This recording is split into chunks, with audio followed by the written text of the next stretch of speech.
कुछ लोग काम को बोझ समझते हैं। ऐसे लोगों को ना तो सफलता मिलती है, ना ही मन को शांति मिलती है। हमें अपने काम को बोझ समझकर नहीं करना चाहिए। ये कहानी बोझ शॉर्ट स्टोरी उसी के बारे में है। पुराने समय की बात है। एक संत अपने शिष्यों के साथ कहीं यात्रा पर जा रहे थे। रास्ते में वो लोग एक ऐसी जगह पर पहुंचे जहां कुछ निर्माण कार्य चल रहा था। संत ने देखा कि उस जगह पर कई मजदूर पत्थरों को तराश रहे हैं। संत ने एक मजदूर से पूछा कि यहाँ क्या बन रहा है। वो मजदूर बहुत गुस्से में था।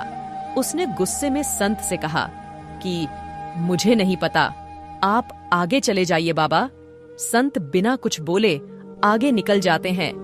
अब आगे जाकर संत दूसरे मजदूर से पूछते हैं कि यहाँ पर क्या बन रहा है। दूसरे मजदूर ने संत से कहा कि मुझे क्या मतलब, यहाँ पर कुछ भी बने में तो यहाँ पर सिर्फ मजदूरी का काम कर रहा हो।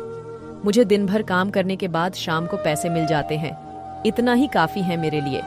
दूसरे मजदूर की बात सुनकर संत वहां से आगे निकल जाते हैं। अब संत तीसरे मजदूर के पास पहुंचे और उन्होंने इस तीसरे मजदूर से भी वही प्रश्न पूछा कि यहाँ पर क्या बन रहा है। तीसरे मजदूर ने संत से कहा कि बाबा जी, यहाँ पर मंदिर बन रहा है। हमारे गांव में मंदिर नहीं था, अब हमें पूजा करने के लिए दूसरे गांव नहीं जाना पड़ेगा। संत ने उस तीसरे मजदूर से पूछा कि क्या तुम्हें इस काम में खुशी मिलती है? उस मजदूर ने कहा, मुझे ये काम करने में बहुत आनंद मिलता है। यहाँ पर मंदिर बनने वाला है। इस बात से मैं बहुत खुश हूँ। मैं जब भी काम करते करते हथौड़ी की आवाज सुनता हूँ तो मुझे उसमें संगीत सुनाई देता है।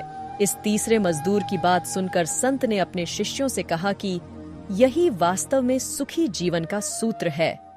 संत ने अपने शिष्यों को समझाते हुए ये भी कहा कि जो लोग अपने काम को बोझ मानते हैं वो हमेशा दुखी ही रहते हैं, और जो लोग अपने काम को प्रसन्न होकर करते हैं वो लोग हमेशा सुखी रहते हैं।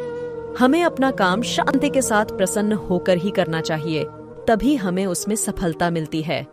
अगर आपको हमारी स्टोरी बोझ शॉर्ट स्टोरी अच्छी लगी हो तो अपने दोस्तों के साथ भी शेयर कीजिए और कमेंट में जरूर बताइए कि कैसी लगी हमारी स्टोरी।